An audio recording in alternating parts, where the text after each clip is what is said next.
अस्सलाम वालेकुम वरहमतुल्लाहि वबरकातुहू। उम्मीद करता हूँ सब दोस्त अब खैर वाफिस से होंगे। इंशाल्लाह आज हम खाने के आदाब के बारे में जो हदीस है सही मुस्लिम में उसको सुनेंगे, उसके फ़वाइद देखेंगे।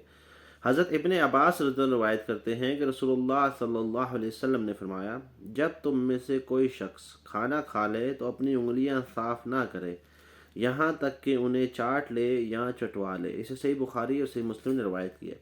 इस हदीस के अंदर जो फ़वाइद बयान किए गए वो ये है कि कपड़े से पहुँचने या पानी से हाथ धोने से पहले जब इंसान खाना खाए तो उंगलियों को चाट ले या किसी ऐसे शख्स से चटवा ले जिसके लिए उसमें कोई कराहत ना हो, जैसे बीवी, औलाद या माँ बाप वगैरह।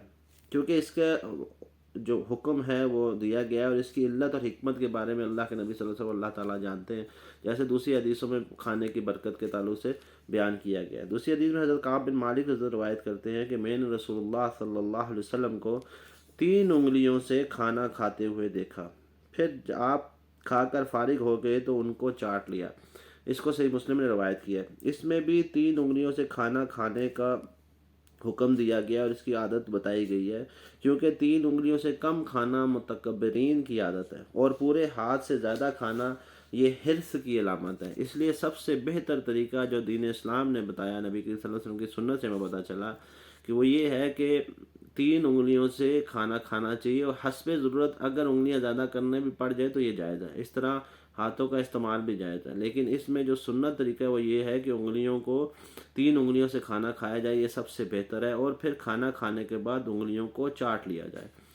दूसरी हदीस के अंदर हज़रत जाबिर रज़ी अल्लाह अन्हु रवायत करते हैं कि बेशक रसूलुल्लाह सल्लल्लाहु अलैहि वसल्लम ने उंगलियां और प्याला चाटने का हुक्म फरमाया है और आप सल्लल्लाहु अलैहि वसल्लम ने फरमाया है, यकीनन तुम नहीं जानते कि तुम्हारे कौन से खाने में बरकत है। इसे सही मुस्लिम ने रवायत किया। इसमें भी, इस हदीस के अंदर भी उंगलियों और बर्तन चाटने की हिकमत का जिक्र है कि खाने वाले को पता नहीं कि उसने जो कुछ खाया है उसमें बरकत है, जो अज़ा उसकी उंगलियों में या खाने के बर्तनों में बाकी रह गए हैं उनके अंदर उसमें बरकत है। इसलिए इन अज्जा को ज़ाया ना किया जाए बल्कि उन्हें भी चाट कर अपनी खुराक में शामिल कर लिया जाए।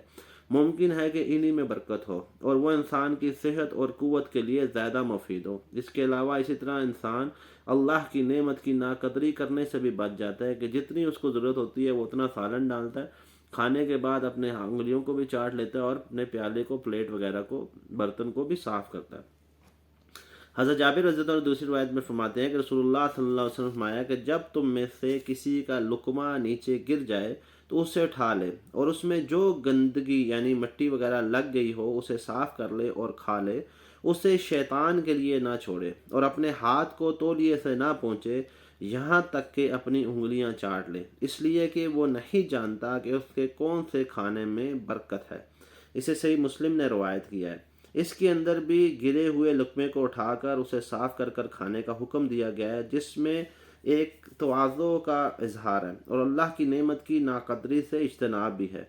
आजकल लोग अपने इस हुक्म नबी को भी हम अहमियत नहीं देते और इसी तरह करने में बहुत सी तौहीन महसूस करते हैं कि अगर इंसान 3 उंगलियों से खा रहा है या फिर लुकमा गिर गया है तो उसको उठाकर हम खाएंगे तो हमारी इसमें तौहीन समझी जाएगी और हमें बुरा समझ जाएगा, ये सोसाइटी में बुरा है, ये महफिल के आदाब के ख़िलाफ़ है। लेकिन ये सुन्नत नबी और नबी के सल्लल्लाहु अलैहि वसल्लम की इसके अंदर हुक्म दिया गया है, इस्लाम ने हमें तालीमात दी है और इसके अंदर हिकमत भी बताई गई है कि जो लुकमा नीचे गिर जाता है वो फिर शैतान का लुकमा बन जाता है। जैसे एक दूसरी हदीस के अंदर रसूलुल्लाह सल्लल्लाहु अलैहि वसल्लम आया कि बेशक शैतान तुम्हारे एक के साथ हर वक्त में यानी हर काम के वक्त मौजूद रहता है, हत्ता कि उसके खाने के वक्त भी उसके पास मौजूद रहता है। बस जब तुम में से किसी का लुकमा गिर जाए तो उसे उठा ले और उसमें जो गंदगी लगी हो उसे साफ़ कर ले, फिर उसे खा ले और उसे शैतान के लिए ना छोड़े।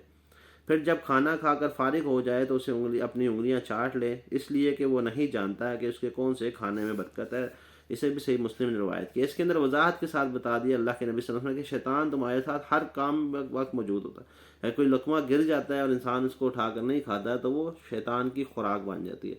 दूसरा, इसके अंदर जो फ़वाइद बयान किए गए, शैतान के हथकंडों से हर वक्त बचने की कोशिश करते रहना चाहिए, हत्ता के खाने के वक्त भी। इसलिए आगाज़ में बिस्मिल्लाह पढ़ने की ताकीद है ताकि इंसान शैतान की शिरकत और शरारतों से महफूज हो जाए।